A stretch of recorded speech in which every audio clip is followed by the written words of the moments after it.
Give him a clap. He will then, in turn, welcome the Cabinet Secretary. Welcome, sir. Thank you very much. I also believe I'm innovative. I hope that that is true. Your Excellency, our President, our CS, Kipchumba Murkomen, all protocols observed.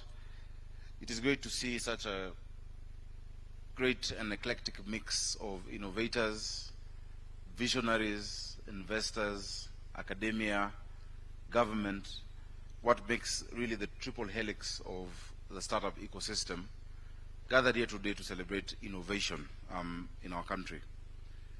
I remember a few years back, as a member of parliament, in 2015, I was in Palo Alto, which is a charter city in Santa Clara, California, what they call the Silicon Valley.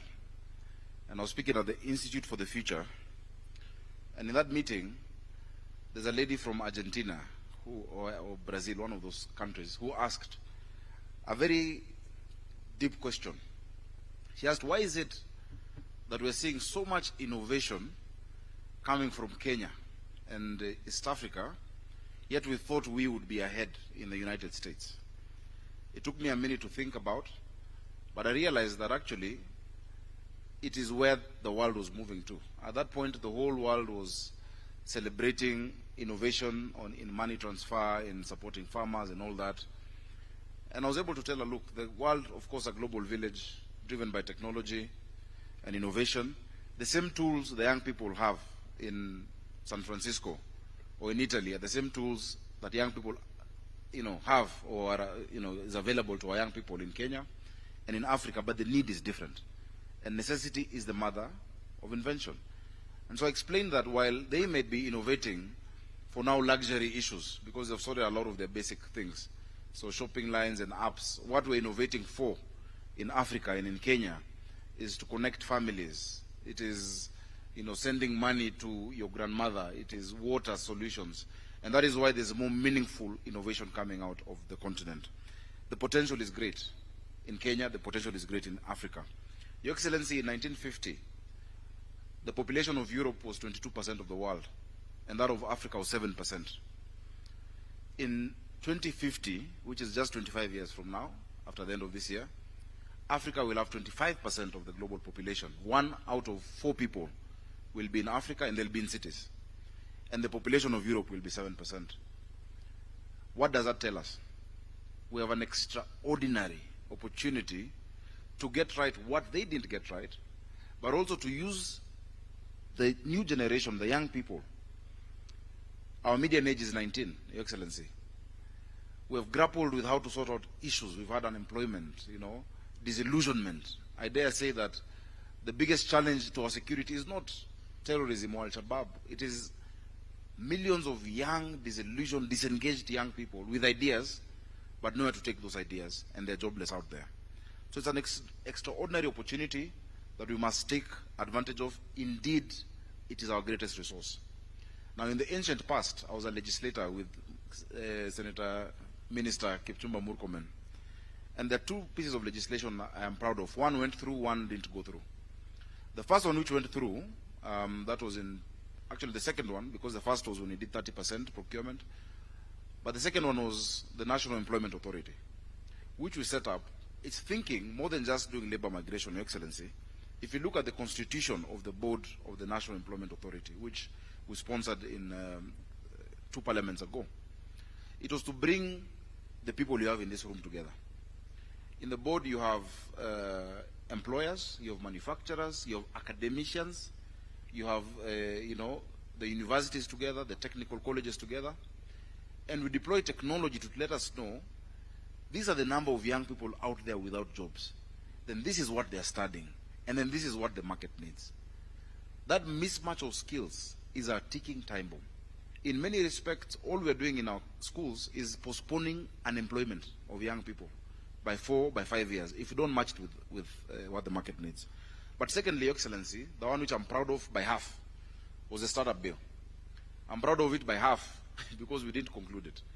We started it, there was immense public participation. We involved the tech ecosystem locally and internationally. We benchmarked with countries that have done it before. We called the biggest startups we had at that time in Kenya, the Cellulants, the Twiggers, those that are about to become unicorns, and asked them, if you're to start again, what kind of support would you require from government to help you scale? We have to define what we call a startup, because if I just start frying eggs out here, it's not a startup. But we have to define it as rapidly scalable, tech-driven, technology-driven businesses that have the ability to capture a large, a big base of employment. It passed in the Senate that time. We really wanted to de-risk investors, these venture capitalists, and many keep streaming. Your Excellency, the other time we were with Kaufman Fellows. Many of them keep streaming into Kenya because they see the potential of our young people. There is no amount. It is good to have a fund in government, but there's no amount of money that can be budgeted through our appropriation that can fund startups more than what venture capitalists can do if we de-risk the investment. And say, if this percentage of your investment can be recouped if in the first 3, 4, 5 years the company you target doesn't make it. And that was really the aim. So I hope, and my good friend Mheshimiwa Alice, and of course our CEO, that we can take it up. We started it, Your Excellency, you were directed that time under MSMEs so that we can connect them for us to move on with that legislation. If you've seen $473 million, I think, we've attracted in funding, ask yourself why, and where is the limitation? We cannot reinvent the wheel. The countries that have made it because of experimenting. We've seen very many beautiful innovations there, Your Excellency. And you kept asking the same question. How do we take it up? How do we scale it up? The countries that made it in the Industrial Revolution did not perfect before they produced. They produced and perfected while producing. We must move all these ideas into production and have practical experience as we fix the wings as we fly, Your Excellency. Finally, what we intended to do, which I think is a very novel idea that the government should think about, Your Excellency, is to set up a virtual special economic zone for these scalable startups that you define from wherever they are. If they meet the threshold, that then they can create this kind of employment, they can be able to grow once supported, and once they attract that funding, you cannot put them in a physical economic zone. The day of physical economic zones is waning, it's coming to a close. But there's a young person in his bedroom in Thika with a great innovation. There's another boy in Mukuru. There's somebody in Eldoret. A virtual SEZ, Your Excellency, will rapidly change this ecosystem for the benefit of technology. So just allow me to congratulate Waziri Murkomen and the team in the ministry. We're very happy. I think since you got into the ministry, we've seen the energy and the vibrance. I don't know whether it is because you're a former senator or because you're young, but one of the two. You're doing an amazing job in that space. Please count on us. I think the connection that is left is with the county governments. A lot of the innovations you've showcased there were the customers. You've shown us solutions in our markets, which we're solarizing. If you can help our mothers and sisters and men be able to use that for clean cooking. I've seen an innovation on a boiler that is driven by solar. Today, Your Excellency, the young people of Nairobi are very happy through the innovation. This technology, NFC device, tap to it, is feeding 316,000 children every day in our primary schools in Nairobi. That is technology that is homegrown, home-built, and practical. So let's move to that level together. Your Excellency, without further ado, and I'm very proud as the governor of Nairobi, the capital of Africa's Silicon Savannah, to host this Innovation Week.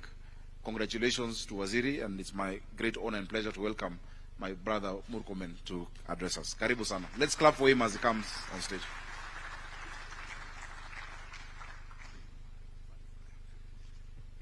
Your Excellency, President Dr. William Samoei Ruto,